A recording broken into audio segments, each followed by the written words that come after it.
Pagi hari ini kita akan sama-sama bukan belajar. Kita semua sudah belajar. Kita jemaat Tuhan ini adalah jemaat-jemaat yang sudah pintar.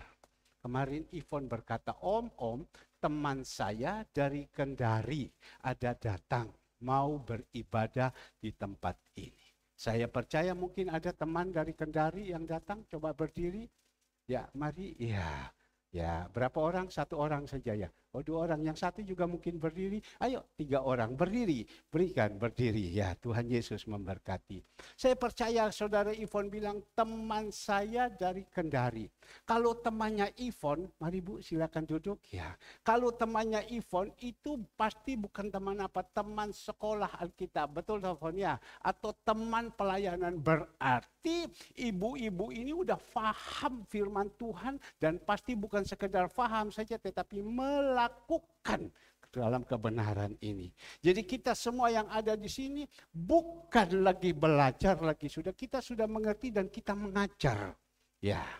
Dan saya percaya sudah mengajar berarti kita sudah bisa melakukan, kita banyak punya mengerti dan firman Tuhan. Dan saat ini mari kita mau dengar apa yang Tuhan pesankan kepada kita. Tentu saya mau sampaikan firman Tuhan, saya pasti berdoa. Tuhan, apa yang saya harus sampaikan? Pasti kita bertanya-tanya kepada Tuhan. Tidak bisa dengan akal pikiran kita dapat firman, tabrak sini, tabrak sana. Tidak jadi berkat. Kita tanya sama Tuhan. Dan waktu kita sampaikan, bukan kita saja menyampaikan, tetapi kita melakukan. Itu yang paling penting. Kalau kita hanya menyampaikan saja dengan fasilitas, dengan berbahasa-bahasa yang istimewa, apalagi zaman sekarang anak-anak itu pintar-pintar, kritis, Inggrisnya bagus. Tetapi kalau kita tidak bisa melakukan juga sama. 0. Guru saya bilang 0. Ya, 0. Jadi 0. Tapi kita belajar, kita menyampaikan dan kita lakukan. Ya, mari saudara, saya tidak ini, tetapi apa yang Tuhan taruh sama saya. Ini saudara Alex sekarang ini sedang sakit. 3 hari ini dia sakit terus, batu di ginjal. Sakit terus sampai lari ke rumah sakit. Dia berdoa, Tuhan tidak kuat saya sakit. Dokter bilang, masuk rumah sakit. Tapi dia bilang, tidak Tuhan, saya punya iman. Ya sudah, masuk ke rumah sakit. Sakit lagi, dia datang lagi. Kemarin katanya sakit, tengah malam sakit, setengah mati. Tapi dia pergi ke rumah sakit, dokter bilang, masuk ke rumah sakit. Dites segalanya semua, ada batu di ginjal. 4,2 mili, ya betul ya. Saya diulangi jelas, mungkin cukup besar juga atau bagaimana. Dokter bilang kamar sekarang. Dia bilang tidak, dia bilang, saya besok mau ke gereja. Sakit ini, sakit. Saya ini mau ke gereja. Karena apa? Saya ada pelayanan. Ya, dokter ngomong, kalau kau mau ke gereja itu bagus. Tapi kau pulang ke gereja, kau datang di sini. Saya tembak, itu batu saya kasih keluar. Bayar 55 juta. Oh ya baik Pak Dokter. Tapi yang penting besok saya mau ke gereja.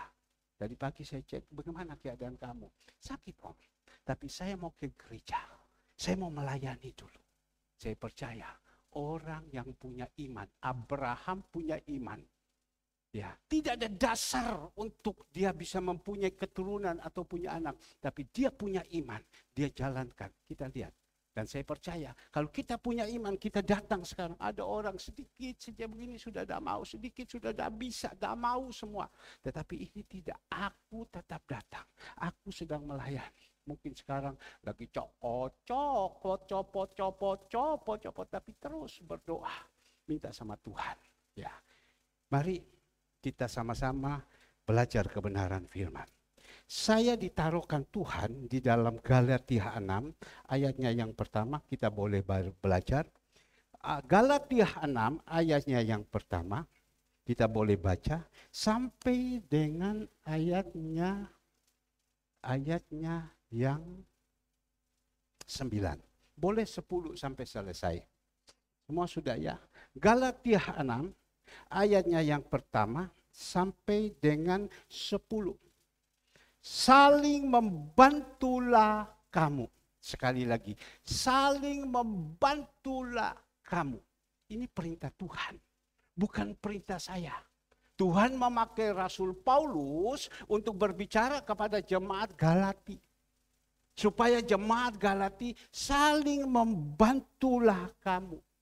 Dikatakan di dalam ayat 6, saudara-saudara, kalaupun seorang kedapatan melakukan suatu pelanggaran, maka kamu yang rohani harus memimpin orang itu ke jalan yang benar dalam roh lemah lembut, sambil menjaga dirimu sendiri supaya kamu juga jangan kena pencobaan.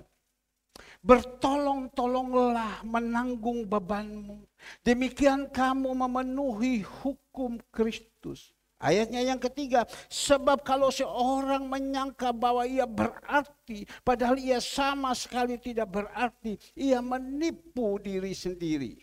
4, sama-sama jemaat, 1, 2, 3. Baiklah tiap-tiap orang menguji pekerjaannya sendiri, maka ia boleh bermegah melihat keadaannya sendiri dan bukan melihat keadaan orang lain. Jemaat yang keras, 1, 2, 3. Sebab tiap-tiap orang akan memikul tanggungannya sendiri. 6 terus, dan baiklah dia yang menerima pengajaran dalam firman, membagi segala sesuatu yang ada padanya dengan orang-orang memberikan pengajaran.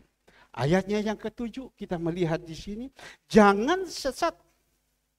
Allah tidak membiarkan dirimu dipermainkan, karena apa yang ditabur orang itu juga akan dituai. Sekali lagi, jangan sesat. Allah tidak membiarkan dirinya dipermainkan, karena apa yang ditabur orang itu juga akan dituai. Sebab barang siapa menabur dalam daging, ia akan menuai kebinasaan dari dagingnya. Tetapi barang siapa menabur dalam roh, akan menuai hidup yang kekal dari roh itu. 9 jemaat, ayat yang keras, janganlah kita jemu-jemu berbuat baik, karena apabila sudah datang waktunya, ia akan menuai jika kita tidak menjadi lemah. 10 sama-sama yang keras yuk. Karena itu selama masih ada kesempatan bagi kita, marilah kita berbuat baik kepada apa? Semua orang, tetapi terutama kepada kawan-kawan kita seiman. Nah, Bapak Ibu yang dikasihi Tuhan, Bapak Ibu yang disayangi Tuhan, tidak ada satupun jemaat Tuhan yang ada saat ini di tempat ini tidak disayangi Tuhan. Semuanya Tuhan menyayangi. Amin. Karena Tuhan berkata, Tuhan tidak mempunyai rancangan yang celaka untuk kita. Rancangan Tuhan itu damai sejahtera. Ya. Jadi kita ini semua adalah semua anak-anak yang disayangi Tuhan. Cuma kadang kita yang membuat Tuhan tidak sayang kepada kita. Tetapi bagaimanapun kita berbuat salah, Tuhan tetap sayang. Maka itu Tuhan senantiasa memakai hamba-hamba Tuhan menasihati kita. Tuhan memakai gembala untuk menasihati kita. Tuhan memakai firman Tuhan yang kita baca untuk menasihati kita. Kadang Tuhan pakai batu untuk berbicara kepada kita. Tinggal kita ini mau dengar apa tidak. Itu saja, tinggal kita mau dengar apa tidak. Maka itu Ulangan 28 ayatnya yang pertama, tolong dikeluarkan. Ulangan 28 ayatnya yang pertama, jika engkau baik-baik mendengarkan suara Tuhan Allahmu dan melakukan dengan setia segala perintahnya yang kusampaikan kepadamu pada apa? Dino ini. Pada apa? Hari ini. Maka Tuhan Allahmu akan mengangkat engkau atas segala bangsa di bumi. Nah ini yang apa yang Tuhan percayakan untuk sampaikan kepada kita. Kebenaran firman Tuhan. Kita dengar baik-baik dan kita lakukan. Tuhan katakan Tuhan akan mengangkat kita, engkau di atas segala bangsa di bumi. Iya, seperti minggu lalu kita belajar tentang Yosua. Kenapa Yosua itu dipakai sama Tuhan? Pada waktu Musa meninggal, langsung Allah panggil Yosua. Yosua gantikan Musa. pimpin bangsa Israel ini. Dia menjadi leader, dia menjadi kepala. Kenapa? Karena Yosua itu dengar-dengaran apa yang disampaikan oleh pemimpinnya. Karena Yosua dengar-dengaran. Pak, bagaimana yang 1.998 tidak dengar-dengaran? Karena apa? Oh, itu adalah orang-orang yang keras kepala, orang yang karakternya yang tidak baik. Tapi saya percaya kalau orang yang tidak keras kepala, yang karakternya baik, bisa. Tapi masih pun keras kepala, masih pun karakternya tidak baik, kalau kita mau dengar-dengaran, mau melakukan secara manusia, daging itu berat untuk mau melakukan. Minta Roh Kudus mampukan saya supaya saya bisa melakukan. Bisa. Dan kita akan menjadi Yosua. Saya boleh mengatakan ini, tapi saya harus belajar, saya harus melakukan. Saya tidak sempurna, tapi saya berusaha supaya saya jadi sempurna. Maka itu saya berusaha jangan sampai saya salah. Saya berusaha, saya berbuat yang baik. Saya berbuat yang baik seturut dengan kehendak Bapa. Kalau saya sampai salah, saya bisa digantung dan saya bisa dilempar dari atas mimbar ini.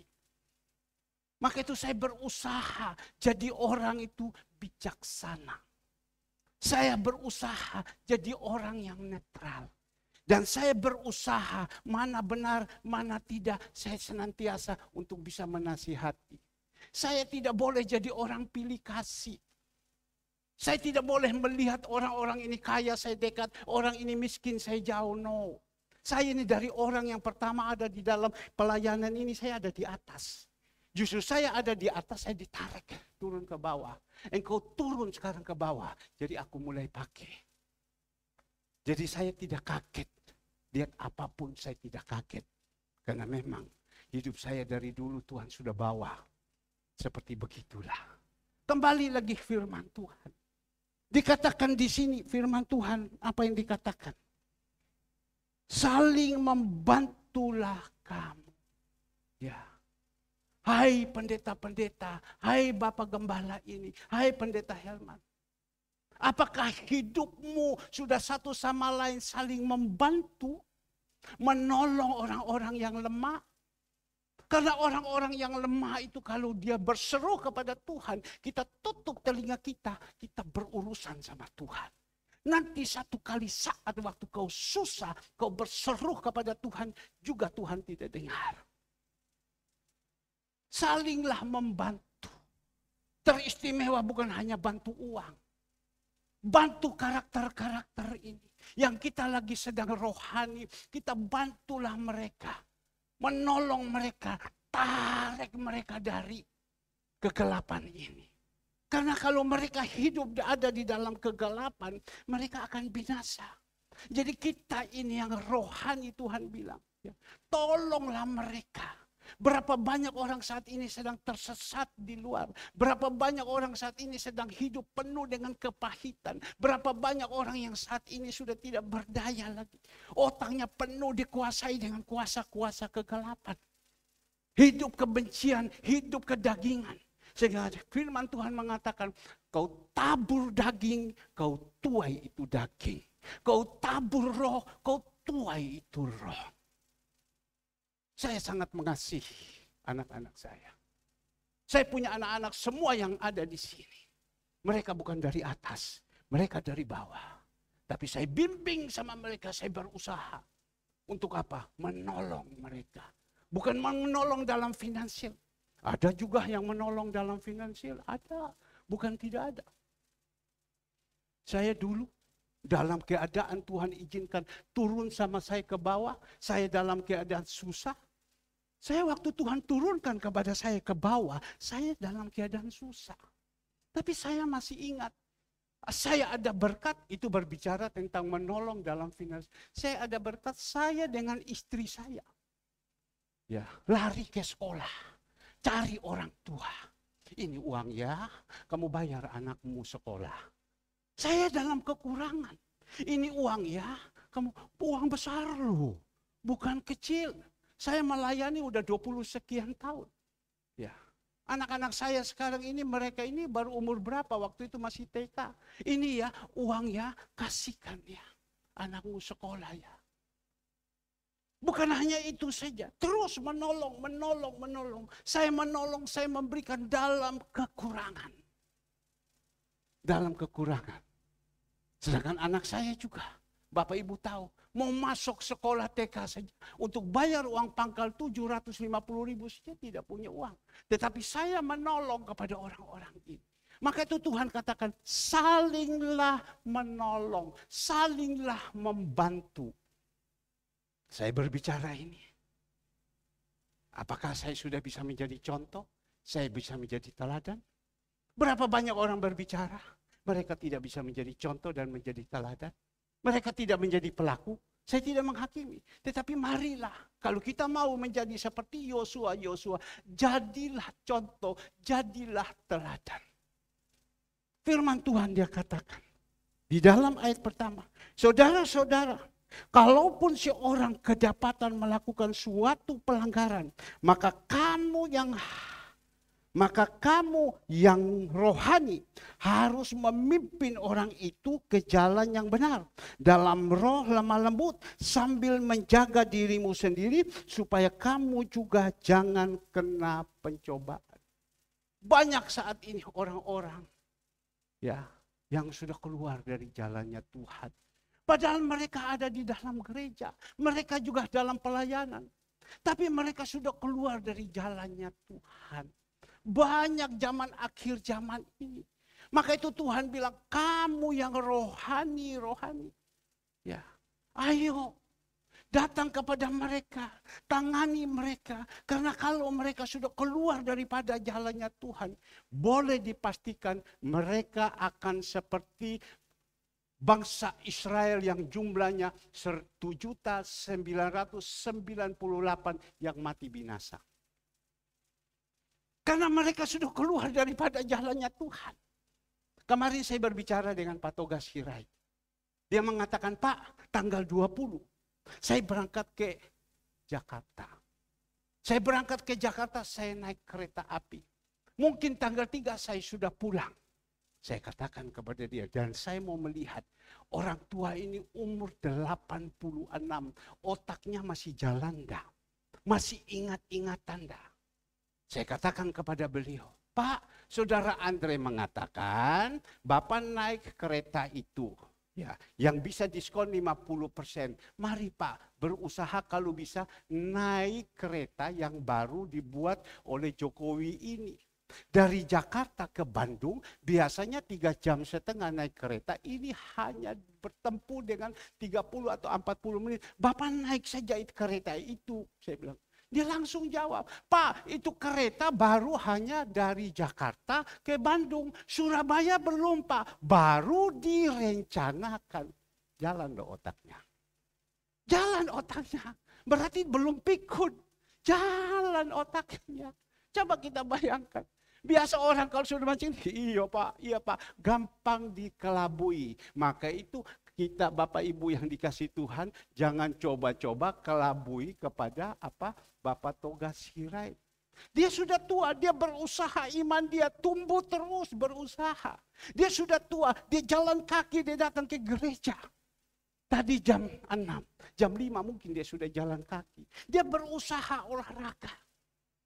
Kembali lagi Bapak Ibu yang dikasihi Tuhan. Kita yang rohani ini tolong. Karena kita tahu orang kalau sudah ada di dalam keluarnya jalan, kita tidak tarik mereka kembali.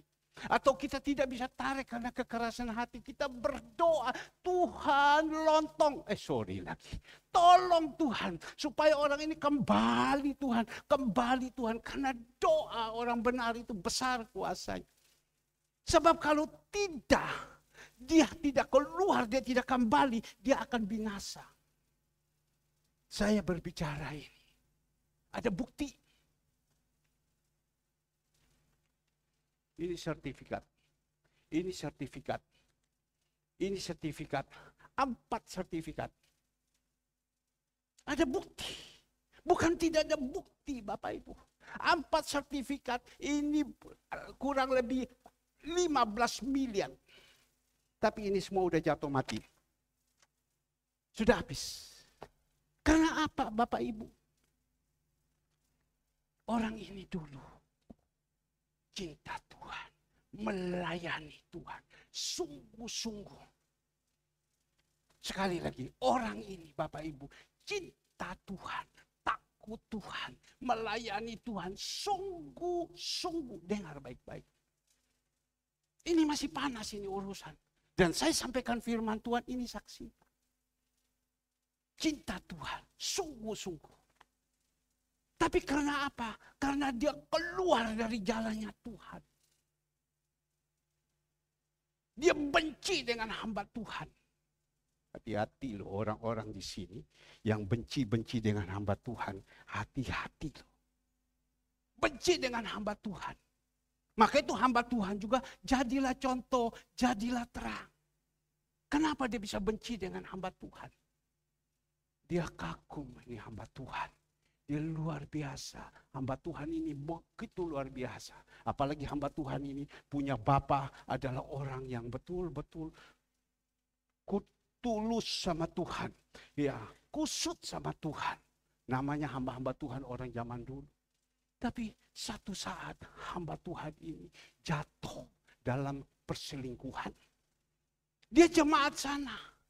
Dia setia dari kecil sekolah minggu.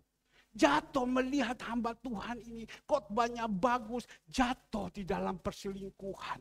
Sudah jatuh dalam perselingkuhan, anaknya hamil, hamba Tuhan ini pergi bawa ke hotel, bunuh, mati. Persis yang dibunuh itu adalah anak dari relasi saya. Sekali lagi, yang dibunuh itu adalah anak dari relasi saya. Jadi mulai saat itu dia benci, dia tidak mau, tapi dia masih tetap dalam Tuhan. Lari sini, lari sana, lari sini, lari sana. Maka itu kita jadi hamba-hamba Tuhan. Kita harus jadi terang loh.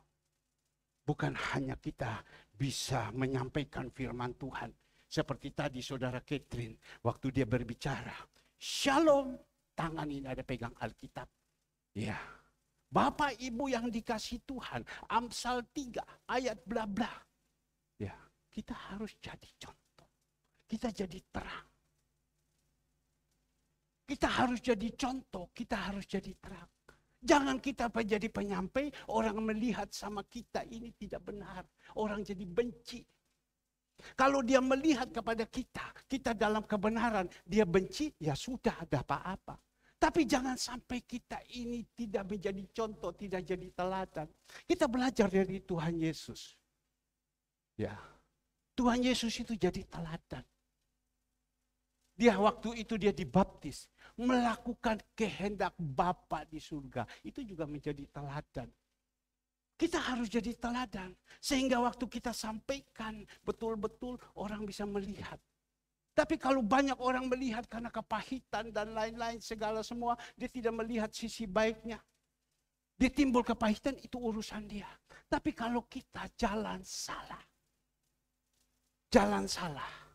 kita harus bertobat.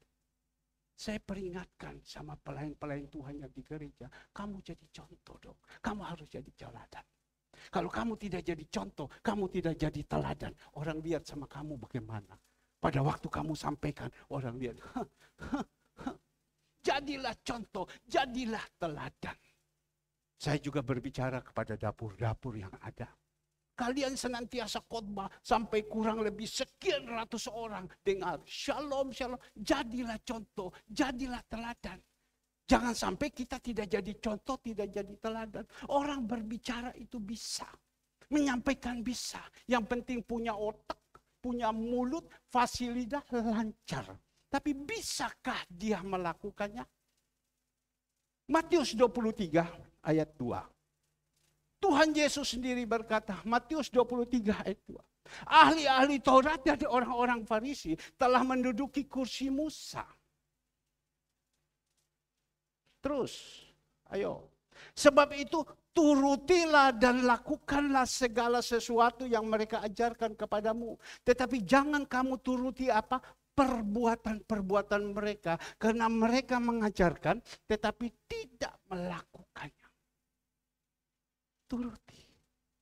Saya biasanya setiap Selasa habis selesai Zoom dan setiap Jumat selesai Zoom, saya pasti kumpul semua dapur-dapur dan kita briefing, kita berbicara bagaimana pelayanan kita. Tapi barusan ini saya melihat ada beberapa tidak ada. Toko-toko tidak ada, lo tidak jadi contoh. Kalau tidak jadi contoh nanti kan dapur-dapur lain melihat apa. Loh Pak, ini kan begini Pak, dia kok begini, dia kok begini. Kesenjangan itu ada. Maka itu saya langsung saya tidak mau berbicara. Karena nanti membuat kesenjangan. Mari, ini kebenaran firman Tuhan. Kita belajar. Jadilah contoh dan jadilah terang. Saya yang berbicara di atas mimbar ini. Saya juga berusaha senantiasa introspeksi. Senantiasa introspeksi. Kenapa orang ini bisa benci? Kenapa orang ini bisa susah? Karena dia melihat hamba Tuhan. Yang mana waktu dia sampaikan dia begitu senang. Dia kagum dan lain-lain. Tapi waktu itu hamba Tuhan itu jatuh. Sampai sekarang dia benci. Dan dia pergi ke gereja. Bukan tidak pergi. Tetapi dia sudah tidak mau lagi. Apa itu? Omong kosong banyak itu dan lain-lain. Justru dia lakukan macam begitu, sekarang dia susah. Hamba Tuhan boleh salah. Tapi Tuhan jangan kau musuh. Tidak boleh. Datanglah pada waktu itu. Malam. Dia WA sama saya. Bolehkah saya berbicara dengan kamu? Oke, berbicara. Istri saya mau berbicara dengan kamu. Dengan saya berteman 40 tahun. Ya, teman baik. Istri saya mau berbicara. Singkat saya bilang, saya habis doa malam baru bisa. Oke, doa malam selesai. Dia bilang, bolehkah saya berbicara? Oke, baik. Kamu mau bicara, silakan.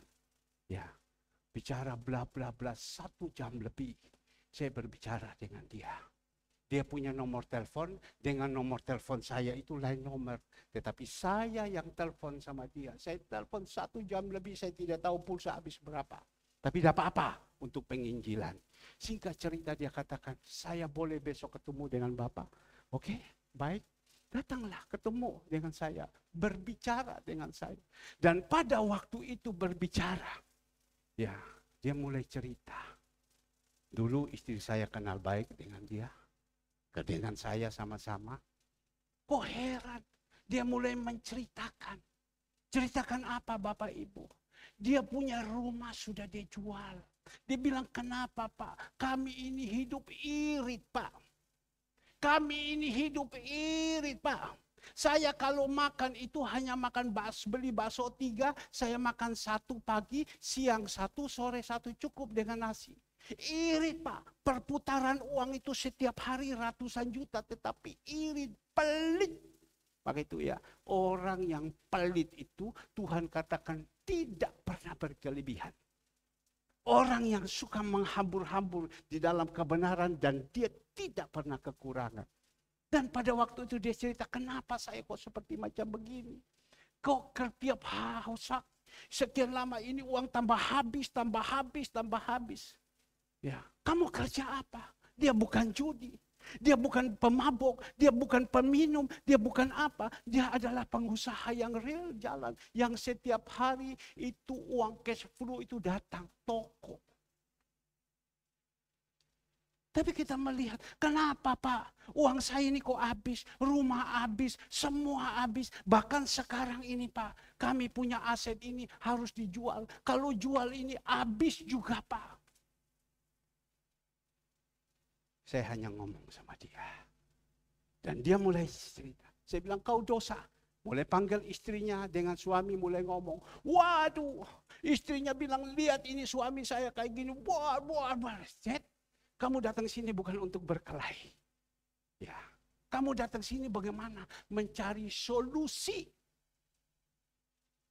Kamu bagaimana ke gereja? Sudah ketemu gembalamu? Oh, dia bilang tidak. Gembala saya itu dipagari, tidak bisa diketemukan. Saya diketemukan dengan orang-orang ini, maka itu saya tidak mau. percuma. Tapi dia bilang, saya mau datang sama kamu, berbicara sambil nangis. Saya berbicara waktu dia nangis, istrinya, Pak bagaimana Pak? Ini semua ini kalau jual ini Pak, ini sudah di bank Pak. Ini sudah di bank, ambil rekening koran, tunjukkan sama saya, udah notok semua, ini sudah di bank Pak. Saya percaya ini Tuhan taruh begini. Saya mengalami untuk saya bisa membagikan kepada Bapak Ibu. Ini sudah di bank Pak, dijual pun juga habis Pak. Gimana istrinya nangis, suaminya pusing duduk. Saya hanya merenungkan betapa capeknya ya si orang gembala menghadapi orang seperti ini. Saya hanya memikirkan bukan mereka. Saya memikirkan bila mana jemaat-jemaat Tuhan, domba-domba yang Tuhan percayakan kepada saya menggembalakan nangis seperti ini. Bagaimana saya?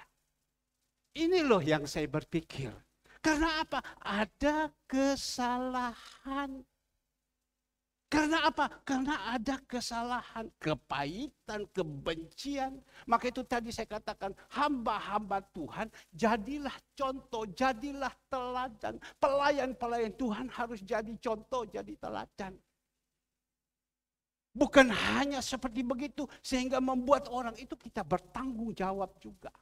Tuhan akan menuntut kepada kita. Sehingga timbul begitu kepahitan, sudah tidak mau. Omong perpuluhan, ngamuk, dan lain-lain. Mulai tuding lagi hamba Tuhan itu. Lihat dia sekarang, lihat dia sekarang, lihat dia sekarang. Benci terus. Saya tidak tahu bagaimana.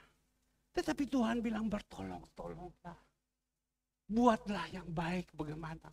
Selamatkan.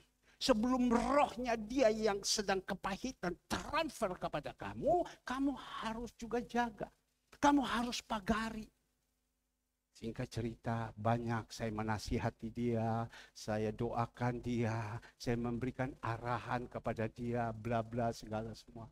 Saya sudah bicara kepada istri saya. Ibu gembala juga harus jadi contoh dong.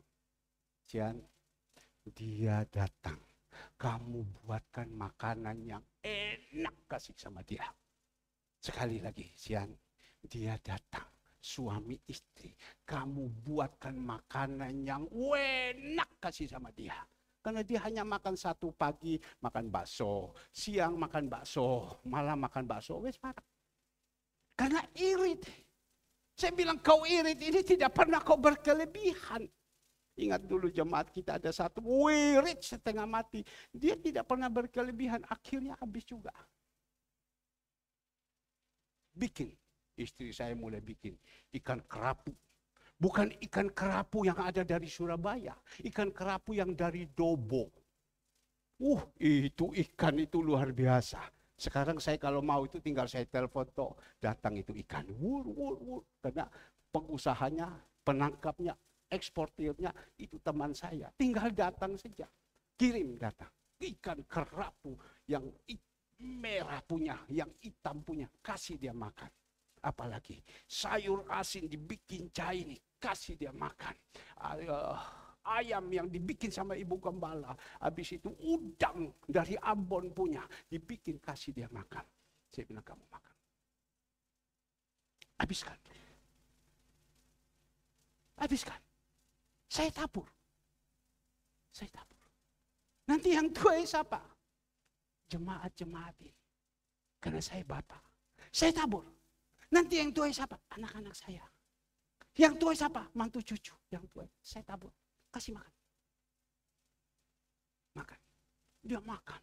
Dia masih lihat lagi. Tapi saya tahu dia suka. Makan lagi saya bilang. Makan lagi. Sampai bersih. Aku udah pernah Pak makan kayak gini. Iya. Udah pernah aku makan kayak gini. Padahal perputaran uang dia, saya lihat di rekeningnya setiap hari ratusan juta. Tapi mau keluarkan untuk makan saja tidak mau. Itu kan berarti orang yang sudah buang. Dia bilang, istrinya bilang, dulu orangnya tidak begini. Saya bilang, saya tahu dia ini orangnya tidak begini, orangnya begini. Tapi kenapa? Karena kepahitan yang ada sama dia turunlah di dalam hidupnya sehingga dia seperti ini. Maka itu Bapak Ibu yang dikasih Tuhan. Duduklah. Pulang saya kasih dia jeruk. Padahal jeruk itu yang dikasih hanya jeruk potong. Dia bilang pulang langsung lapar. Wah enak Pak jeruk ini Pak. Wah enak Pak. Aku udah pernah makan Pak. Jeruk ini mahal loh Pak. Aku beli di pinggir-pinggir jalan itu 2.500 satu Pak. Di toko 10.000. Wah enak Pak. Tadi Bapak kasih sama saya tak makan IKP. 10 Pak tak makan KP semua. Wah enak Pak. Coba bayangkan. Pikirannya, hatinya sudah buta. Karena apa? Karena ada kepahitan-kepahitan. Maka itu kita jadi hamba-hamba Tuhan. Kita jadi pelayan-pelayan Tuhan. Jadilah contoh, jadilah teladan. Supaya orang ini yang melihat sama kita bisa jadi berkat. Saya tetap introspeksi diri saya. Supaya saya jadi teladan, saya jadi contoh. Saya harus jadi bijaksana. Dengar, you know itu bijaksana, saya berusaha jadi bijaksana. Mungkin Bapak Ibu bertanya, Pak bijaksanamu apa? Saya bisa ceritakan. A sampai Z itu bijaksana saya. Seturut dengan kebenaran. Maka itu Bapak Ibu yang dikasihi Tuhan. Marilah kita saling menolong. Bagaimana ini kita tolong? Tadi tolong WA-nya kepada saya, tolong keluarkan. Satu ayat saya kupas ini. Ini WA. Kita lihat. Saya tidak omong hanya asbun. Tapi saya omong nyata. Seperti ini yang dikatakan. Ini nyata. Ada 4 sertifikat. Bukan surat hijau. Sertifikat hak milik. Ini duit ini. Dihitung 15 miliar. Ya, nanti kalau ada yang mau bantu jual, saya omong sama saya. Selamat pagi, Hong Yi. Kalau orang bisa panggil nama saya Hong Yi, itu orang yang kenal saya zaman dulu. Kalau orang yang cuma tahu Pak Herman, itu orang sekarang. Kalau orang yang tahu itu nama saya Hong Yi atau Ayi, itu nama kecil saya. Ini. Selamat pagi, Hong Yi. Solusinya bagaimana cara mengatasi masalahku ini, Hong Yi? Tidak bisa tidur aku. Jam berapa? Jam 5.42. Ini loh. Dasarnya apa? Pahit. Justru pahit punya pahit. Bukan berkat yang turun sama dia, apa? Untuk. Benar kan? Pahit punya pahit.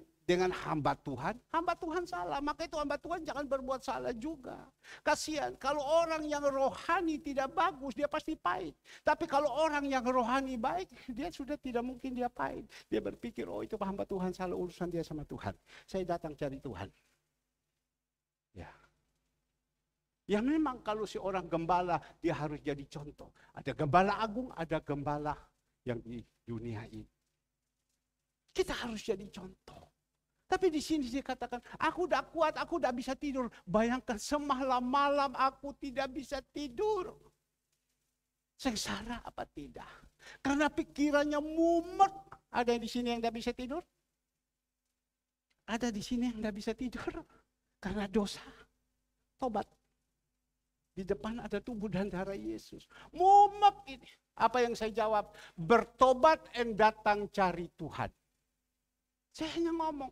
Bertobat and datang. San, kamu lihat saya di sini, San.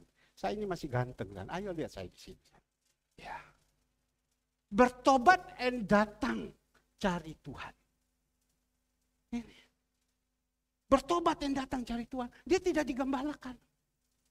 Dia jauh. Tapi Tuhan taruh di dalam hati saya. Saya bilang sebenarnya saya mau panggil kau datang ke sini. Supaya saya gembalakan kamu.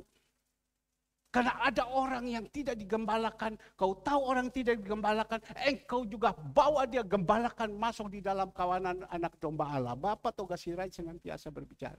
Kalau tanya ayatnya langsung dihafal. Datang. Tapi saya bilang bagaimana kalau saya mau panggil kau datang, kau mulai omong. Bensin mahal, jauh, dan lain-lain. Ini kan pelit.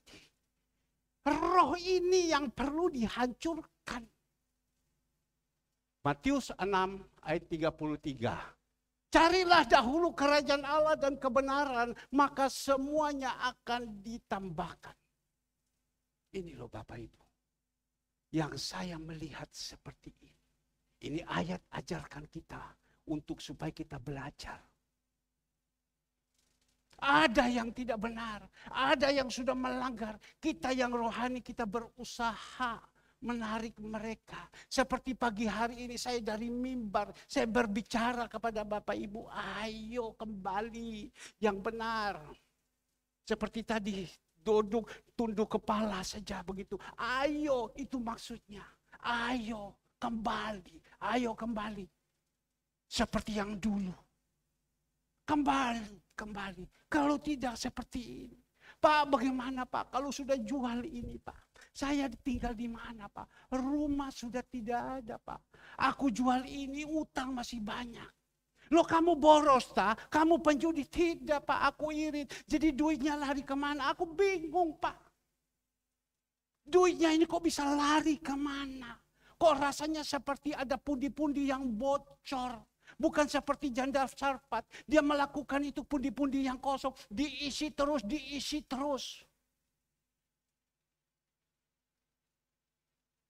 Jemaat, jangan sepelekan yang saya omong ini.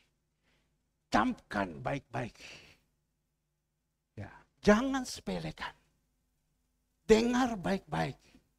Bersadarlah dan bertobat. Saya dulu waktu saya curi listrik di gereja. Bukan di gereja juga pernah curi listrik. Di rumah juga dulu pernah curi listrik. Hamba Tuhan berbicara. Pertama saya tidak bisa terima. Karena saya pikir bagaimana saya uang dari mana. Tapi pada waktu itu saya ambil satu keputusan. Ya.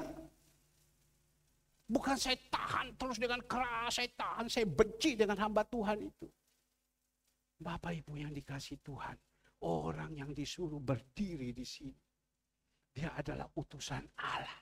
Kalau kita menyampaikan, kita abaikan begitu saja, tentu kita datang dan pulang itu kita tidak dapat apa-apa. Banyak orang berkata saya mau datang ke gereja untuk mencari ketenangan. Saya mau datang ke gereja cari kebenaran. Tapi saya tidak dapat apa-apa, malah saya pulang tambah sakit. Tapi kalau kita sendiri tidak mau terima ini, apa yang Tuhan pesan. Iblis waktu kita pulang, iblis yang memberikan kita dongkol, marah. Tapi pagi hari ini, mari Bapak Ibu yang dikasihi Tuhan. Dikatakan di dalam firman Tuhan, saudara-saudara, kalaupun seorang kedapatan melakukan suatu pelanggaran, maka kamu yang rohani harus memimpin orang itu dengan jalan yang benar dalam roh lemah lembut. Kamu yang rohani, bapak-bapak rohani yang ada, yang rohani ini mulai berbicara dengan lemah lembut. Tapi saya sudah berbicara, jemaat Tuhan yang ada di sini ini bukan anak yang masih kecil-kecil lagi, rohani yang kerdil. Ini semua ini sudah tokoh-tokoh pintar-pintar semua berbahasa. Pintar-pintar menyampaikan firman Tuhan. Tapi kita harus sadarkan, kita minta sama Tuhan, Tuhan, kalau engkau melihat saya ini bagaimana, kalau saya ada dalam kebenaran, saya tetap pertahankan, berusaha terus, ada satu penguasaan diri. Tapi kalau saya ada di dalam kekurangan, saya ada dalam kesalahan, saya harus sadar. Dan saya hanya berbicara kepada dia. Bagaimana dia bilang saya? Engkau harus bertobat. Saya hanya ngomong begitu. Tidak ada lain. Kamu mau apa tidak? Karena dia sudah tidak berdaya sekarang. Dia bilang bagaimana saya hari Senin. Hari Senin buka cek berapa banyak? 60 juta. Masih ada, masih. Saya pakai sekian belas miliar. Masih ada plafon 150 juta. Hari Senin sekian. Selasa masih ada. Hari Rabu sudah mepet. Hari Kamis sudah tidak ada. Bagaimana saya ini? Sehingga tidak bisa tidur. Karena apa tidak bisa tidur? Karena rohaninya tidak bagus. Tidak bisa mengucap syukur. Hati untuk berharap kepada Tuhan itu tidak ada. Karena dia mengandalkan kekuatan dia. Tidak pernah mendatangkan kebaikan. Nah Bapak Ibu yang dikasihi Tuhan. Pagi hari ini mari. Apa yang Tuhan ajarkan kepada kita. Di dalam ayatnya yang kedua, dikatakan di sini, bertolong-tolonglah menanggung bebanmu. Demikian kamu memenuhi hukum Kristus. Bagaimana teristimewa firman Tuhan kepada jemaat dan juga kepada saya. Bertolong-tolonglah menanggung beban. Dikatakan sih, bertolong-tolonganlah menanggung bebanmu. Ya, menanggung beban. Tadi saya datang bisik kepada Bu Retno. Bu, ingat ya, nanti sore makanan tolong ditambah 2 atau 3 bungkus. Karena kita harus tolong, ada orang yang lemah. Kita harus tolong. Bertolong-tolonglah. Iya Pak. Nanti saya berdoa, siapa yang menanggung? Saya menanggung, no problem. Tidak ada masalah. Tidak ada masalah. Tapi Tuhan taruh kemana? Tiba-tiba Tuhan taruh kepada saya. Ketemu satu hamba Tuhan. Kamu nanti sebentar sore, kamu menanggung ya.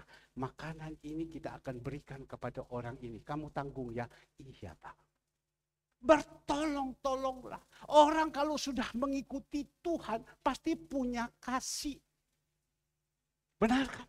Orang kalau sudah mengikuti Tuhan, pasti punya kasih. Kalau dia tidak punya kasih, berarti dia belum lahir baru. Dia masih pelit. Nah, pelit ini seperti orang ini. Tapi Tuhan bilang bertolong-tolonglah. Hai, bertolong-tolonglah. Saya uang dari mana? Mau tolong gini-gini.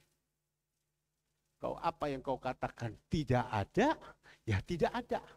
Tapi saya tidak suruh kepada Bapak Ibu untuk apa bertolong keluarkan yang besar, tidak. Bertolong memberikan makan kepada orang yang sedang susah. Kita lihat satu ayat. Galatia, Korintus, 1 Korintus,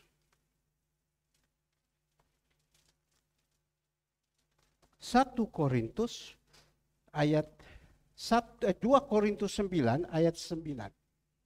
Ya. 2 Korintus 9, kita boleh baca ayat 6 tentang perikop di sini, memberi dengan sukacita. 2 Korintus 9 ayat 6, memberi dengan sukacita. Camkanlah ini, orang-orang yang menabur sedikit akan menuai sedikit juga. Dan orang-orang yang menabur banyak akan menuai banyak juga. Hendaklah masing-masing memberikan menurut kerelaan hatinya. Jangan dengan sedih hati atau karena paksaan, sebab Allah mengasihi orang-orang yang memberi dengan sukacita. Ayat 9 kita lihat, seperti ada tertulis, ia membagi-bagikan, ia memberikan kepada siapa? Orang miskin. Kebenarannya tetap untuk selama-lamanya. Ayatnya yang ke-9, seperti ada tertulis, ia membagi-bagikan, memberikan kepada siapa? Orang miskin. Ada yang miskin rohani, ada yang miskin jasmani. Kalau miskin rohani, ayo kita yang mampu kita bantu. Secukupnya kita bantu, membagi-bagikan kepada orang miskin. Kebenarannya tetap untuk selama-lamanya, menolong. Kalau orang yang rohaninya jelek, kita yang rohaninya yang bagus, ayo kita ngomong.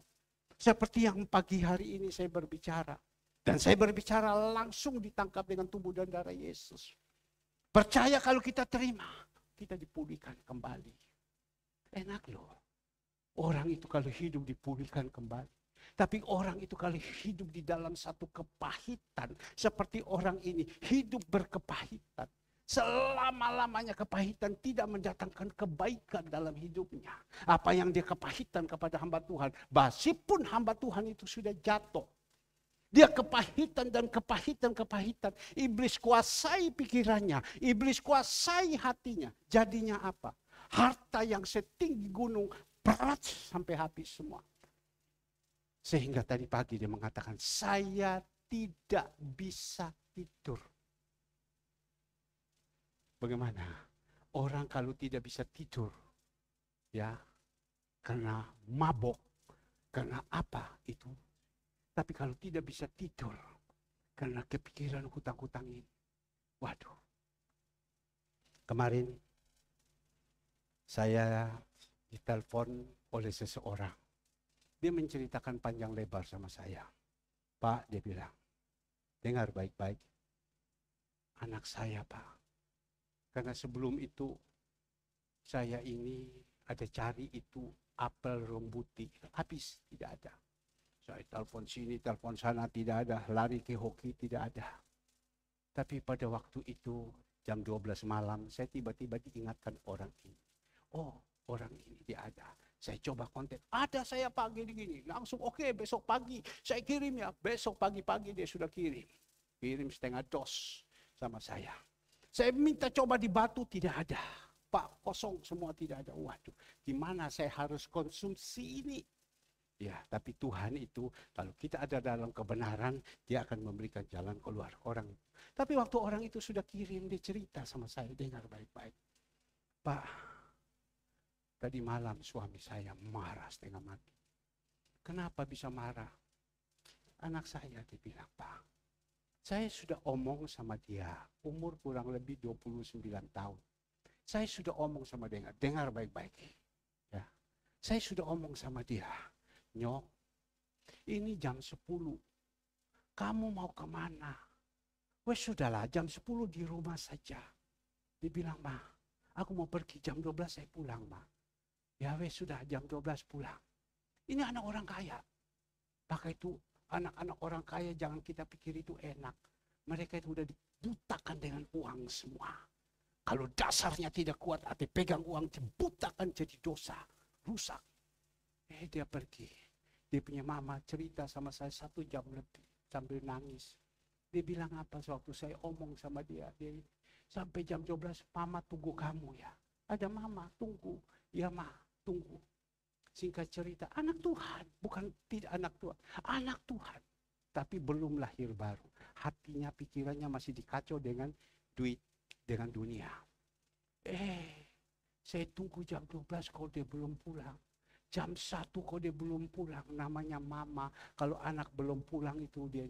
Tapi pada waktu itu jam 2. Tiba-tiba dia bel sama saya. Dia tutup kembali telepon.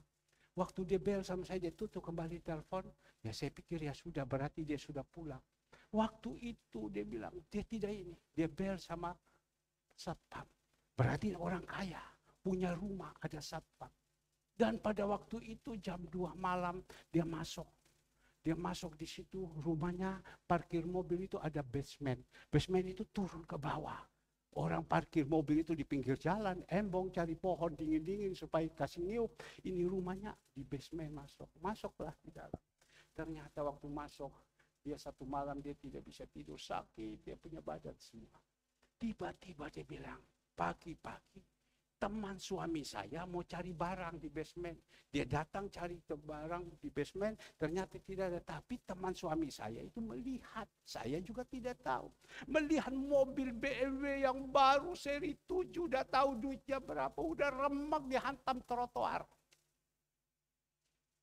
Dia hantam trotoar, hancur itu mobil. Langsung teman saya, suami saya lapor sama suami saya. Datang lihat, marah setengah mati. Dia bilang, aduh. Dia bilang. Saya bilang, kenapa? Kau punya anak kau dalam Tuhan. Kok malam itu masih pergi keluyuran, mabuk-mabukan. Anak-anakku yang ada di sini ya. Kalian kalau mau dapat pasangan hidup yang suka benar, ojo gelem. Masih pun suke, jangan mau. Makan hati kamu. Saya bilang, anak kamu kok anak Tuhan. Kenapa kamu tidak bisa didik takut akan Tuhan sedikit? Dia bilang, bagaimana Pak? Setiap hari dibanjiri dengan uang Pak. Dia pegang uang bermiliar-miliaran. Mana bisa? Jadi inilah hidup. Pergaulannya yang tidak benar, yang menghancurkan dia. Sehingga sampai sore, mamanya tidak mau ganggu dia, biarkan dulu. Papanya mau marah, mamanya tarik. Jangan, biarkan dulu, nanti saya yang tangani. Baru dia lapor, Ma, kena macam begini, hancur. Untung kamu tidak giling orang mati. Saya tidak sadar, Ma. Pulang itu saya tidak sadar. Maka itu, saya hanya berpikir, puji Tuhan. Puji Tuhan. Jemaat Surya Kebenaran. Meskipun tidak semua, masih ada yang baik. Karena dididik terus, dididik dengan keras. Masih ada yang baik. Tidak semua. Pada zaman Musa juga tidak semua, Yosua dan Kaleb. Ada juga yang tidak baik. Tapi kita tidak boleh putus asa yang tidak benar. Kita didik terus. Kasih tahu, sadar. Kalau kita punya anak-anak. Kita dengar begini, kita sadar mau dengar. Itu bagus. Maka itu saya bersyukur. Puji Tuhan, terima kasih Tuhan, terima kasih. Saya ngomong kepada dia. Anak-anak saya bilang Tuhan terima kasih, pagari mereka Tuhan, jaga mereka, mereka tidak urip kayak seperti begini. Aduh Pak Herman, kamu bersyukur kalau kamu punya anak bisa macam begini. Tidak macam-macam saya bilang, tidak keloyongan kemana-mana, melayani Tuhan, sungguh-sungguh, waktu kerja ya kerja. Tidak macam-macam, karena apa? Didikan itu yang penting. Di gereja saya hanya bisa didik kepada jemaat Tuhan paling hanya 1-2 jam. Sudah 1-2 jam pasti marah. Lama itu. Ya. Tetapi ini saya didik ini anak-anak. Di rumah siapa yang bisa didik? Karena ada orang tua juga tidak bisa didik anak. Ada yang mengatakan, ayo bangunkan anak-anakmu pagi. Ojo, sanoi kulut, biar jano, tangi jam 10. Biar aja jam 10. Tidak usah pergi gereja. Tidak apa-apa di rumah. Turu aja. Tapi kalau kita didik sama mereka. Hidup takut akan Tuhan. Kalau mereka jadi baik. Yang untung siapa? Yang untung kita sendiri. Maka itu Bapak Ibu yang dikasihi Tuhan. Kadang kita berbicara ini. Ini kisah nyata. Saya khotbah ini kisah nyata. Bagaimana Bapak Ibu? Kalau melihat anak-anak kita. Sudah besar. Kita buyur dengan uang saja, terus dengan uang. Sehingga malam dia keluar mabok. Mabok, minum drug yang mahal, punya mabok. Pulang tidak sadar, untung. Dia tidak tabrak orang. Mobil toh yang hancur. Barusan beli Pak, ini mobil sekian miliar. Kredit jo. Tidak, dibeli kontan sama bapaknya. Jadi mobilnya hancur. Mobilnya hancur oke. Jangan sampai manusia yang akhlaknya yang hancur. Sekali lagi.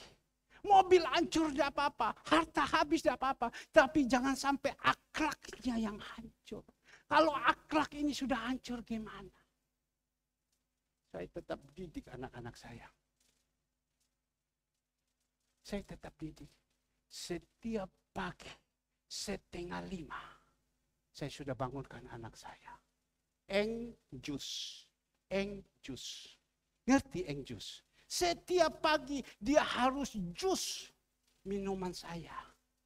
Jadi hanya saya berteriak kepada dia, eng jus. Dia ngantuk, saya hanya ngomong eng jus. Tapi waktu saya sudah jalan putar olahraga, saya naik, dia masih tidur, saya naik lagi di atas. Eng jus, yo. Saya putar lagi 1 kali, saya mulai minum jus. Ya, saya didik. Nanti sekali kelakan dia menikah. Bagaimana kalau dia menikah suaminya minta sama dia tidak mau? 1 kali oke, 2 kali oke, 3 kali oke. Lama-lama suaminya minta sekretaris yang buat. Ya kan? Saya juga senantiasa mendidik kepada anak-anak saya. Pagi-pagi kamu lihat mama sudah masak segala. Ayo kamu belajar. Kamu belajar. Sekali kelak nanti engkau menikah, engkau harus buat supaya makankan suamimu. Jangan sampai suamimu tidak ini. Nanti tidak ada makan, dia pergi cari makan di luar. Nanti sekretaris yang buat makannya.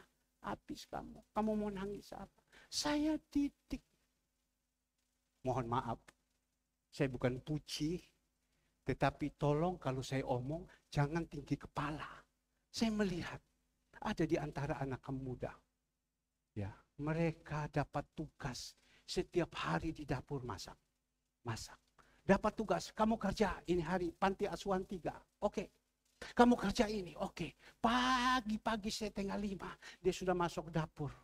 Dia masuk dapur sambil apa? Dia Zoom, sambil dia dengar firman, sambil dia potong-potong segalanya semua. Saya bilang lihat itu. Berikan contoh, berikan teladan. Ini anak-anak muda. Maka itu saya berharap jemaat Surya Kebenaran, khusus anak-anak muda. Kalau bahasa Mandarin bilang, jangan kita jadi pai. Tahu lu no pai. Hanya pakai rambut di keriting bulat, mulai mejen di tol, mall. Ya, pakai baju semua bermerek. Tidak salah bermerek. Saya punya jas ini bermerek semua. Tetapi jangan kita seperti itu. Kita bisa di atas, kita bisa di bawah. Jadilah contoh dan jadilah teladan. Suster, bisa ya suster ya? Bisa bilang om. Mari Bapak Ibu. Ya, mari Bapak Ibu. Saya senantiasa didik anak-anak saya. Kalian harus. Ini yang paling penting. Sore kita akan kembali. Tapi di depan ini sudah ada tubuh dan darah Yesus. Ya, tubuh dan darah Yesus. Saya minta pemusik. Saya minta sinar. Kita sudah dengar semua. Saya minta sebelum kita makan dan minum kita boleh merenungkan firman Tuhan ini. Bagaimana saya? Dan kita boleh merenungkan apa sebelum saya sampaikan. Ada orang yang sudah membawa contoh. Sampai habis. Karena apa? Dia tidak jadi contoh. Melihat hamba Tuhan yang seperti itu. Dia benci sama hamba Tuhan. Dan sampai saat ini dia bilang, aku dah suka lihat sama dia. Jadi berarti benci dengan hamba Tuhan. Hamba Tuhan itu oke, salah. Itu urusan dia sama Tuhan. Ya, urusan dia sama Tuhan. Tetapi jangan kita mau setan yang menguasai hidup kita. Saya minta pemusik, singer, ayo mari kita sama-sama kita renungkan. Jangan kita mau seperti ini. Jangan. Ya, kita jadi orang-orang yang pemenang. Jadi orang pemenang harus jadi dengan kebenaran firman. Haleluya.